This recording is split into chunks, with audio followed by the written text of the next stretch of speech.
This guy's hauling ass. I'm doing 22 right now and I'm barely catching him. Dannin, dannin, dannin, dannin, dannin, dannin, dannin, dannin, dannin, dannin. I bet you $1 he goes straight. Ha! In front. I owe myself $1.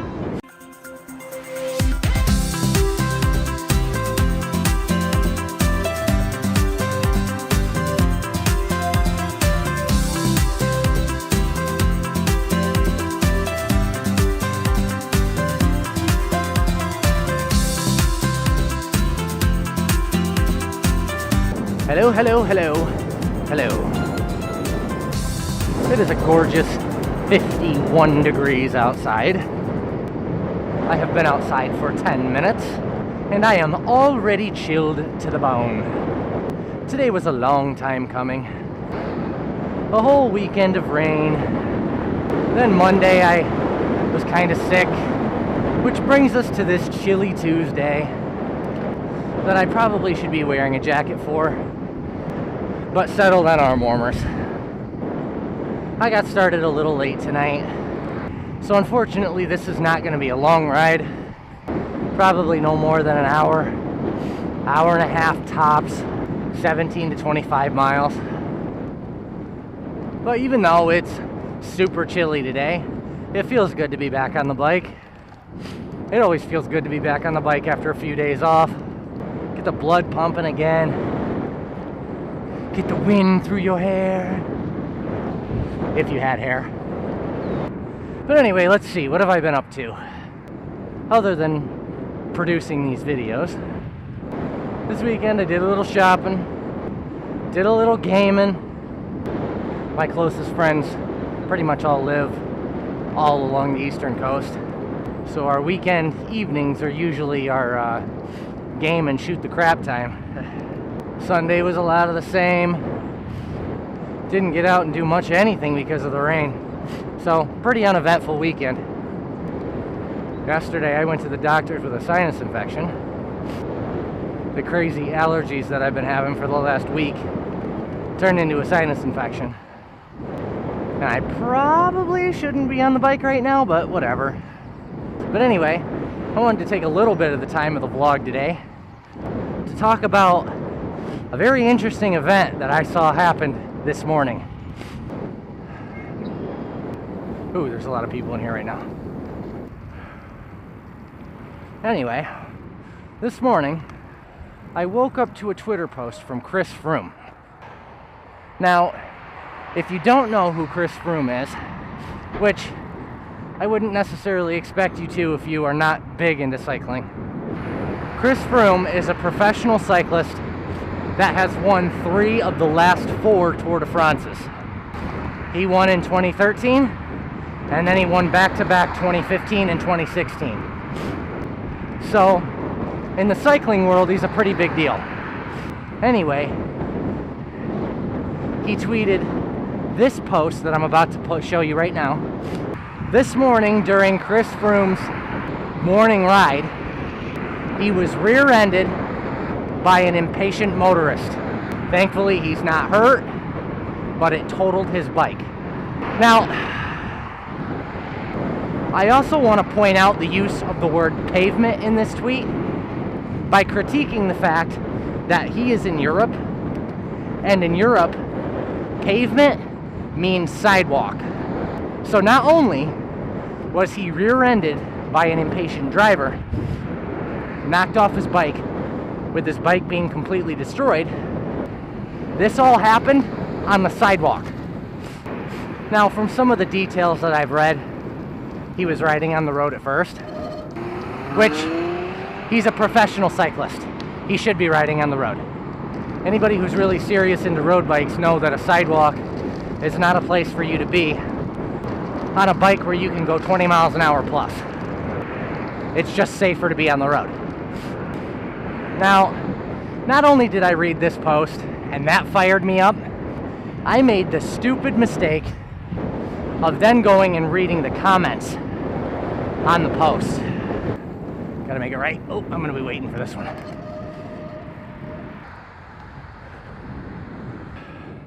And most of the comments were along the lines of, "Oh, Chris, I'm sorry this happened to you. The driver should have been punished. I hope they find the driver. He should be fined. He should be thrown in jail, blah, blah, blah." Which, I'm sorry, but considering the driver went up on the sidewalk in order to hit him, that definitely calls for some jail time. Because that's nothing shy of attempted murder.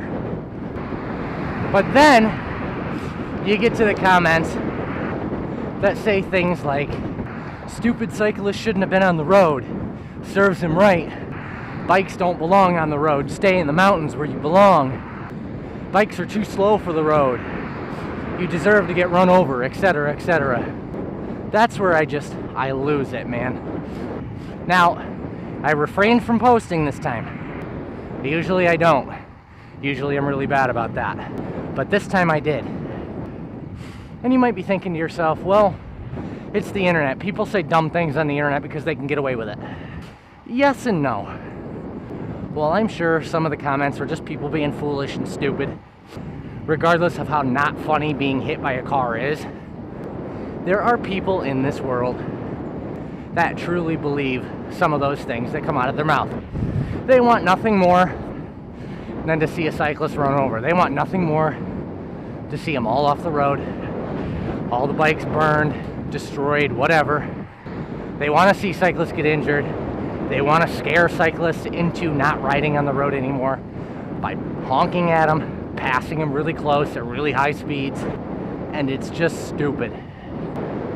And it's just amazing to me that somebody can actually feel that way about another human being.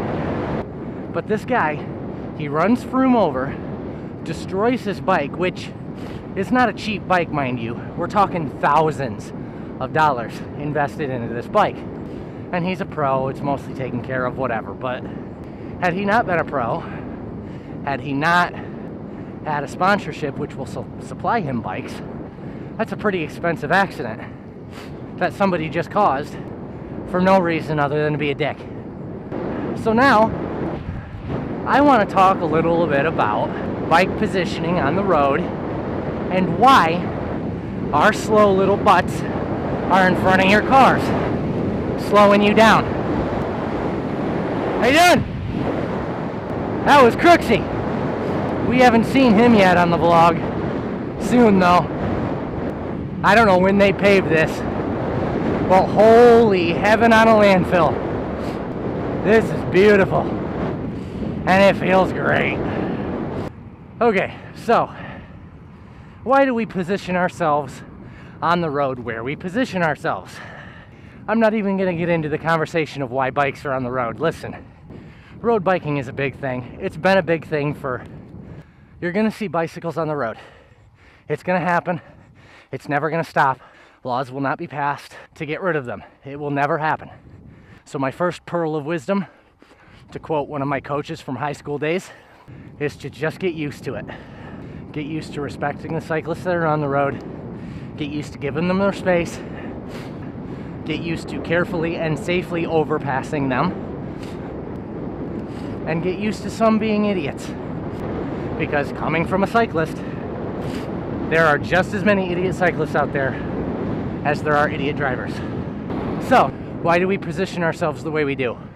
So first, and the thing that Chris Froome was more than likely doing when he got a case of aggravated assault, riding right in the middle of the lane. You're sitting behind us honking your horns because you can't get by without going all the way in the other person's lane to get by us. There might be a car coming by. And the really simple explanation is you cannot pass me unsafely when I'm in the middle of the lane. By me being in the middle of the lane, you pretty much have to go all the way into the oncoming traffic's lane to get by me. Perfect example right here. Got a car behind me. I'm going down a hill at 32. He can wait. A cyclist will ride in the middle of the lane so you can't pass them unsafely. If I'm riding over here on the side of the lane and a car in the opposite direction comes by just like that one did right there, that gives any car behind me a visual that he can overpass me between those two cars. 80% of the time, that's exactly what happens. They thread the needle and they go by. regardless of whether or not they're giving you enough room to pass safely. Being in the middle of the lane completely negates that risk. Let's see if I can catch it. Got it. Now obviously, if a cyclist has a shoulder like this, we're going to be on the shoulder and not in front of cars, because most of the time it's safer for us. There's all sorts of reasons we may not be on the shoulder. It's not taken care of. There's debris on the shoulder. There's grates on the shoulder like that one right there. That could cause a tire to slip in and cause a wreck. But bottom line, if we can be over here in this little area, this is where we're going to be. Or a bike lane. Bike lane is the same deal. But as a cyclist, we follow the same rules as cars. At least the smart, educated ones do.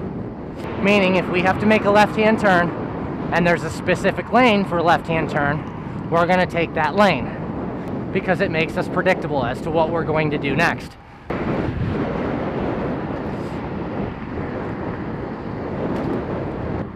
I had to move over for them, otherwise I was going to pass them too close, potentially hitting them. And folks, I could go on and on and on and on and on about why cyclists do what, but it just goes to the bottom line of you're going to share the road with cyclists. There's always going to be a cyclist on the road somewhere. The best you can do is accept that fact, don't let it anger you, and try your best to just share the road in the most courteous fashion you can. And that goes for cyclists too. You have to understand, fellow cyclists, that you're riding a little light bicycle on a road full of 1.5, 2-ton, 10-ton vehicles. In any encounter, you're gonna lose. I've had my own encounter, actually, just right back there, about a quarter of a mile. I got hit by a car. Different story for a different day. Needless to say, there was faults on both sides. But it wasn't intentional like this Froome incident was. That's just, at the end of the day, Froome's okay. His bike is destroyed, but thankfully he's got a sponsorship. He'll be on another one tomorrow if he hasn't already been on another one today. And he will keep on cycling.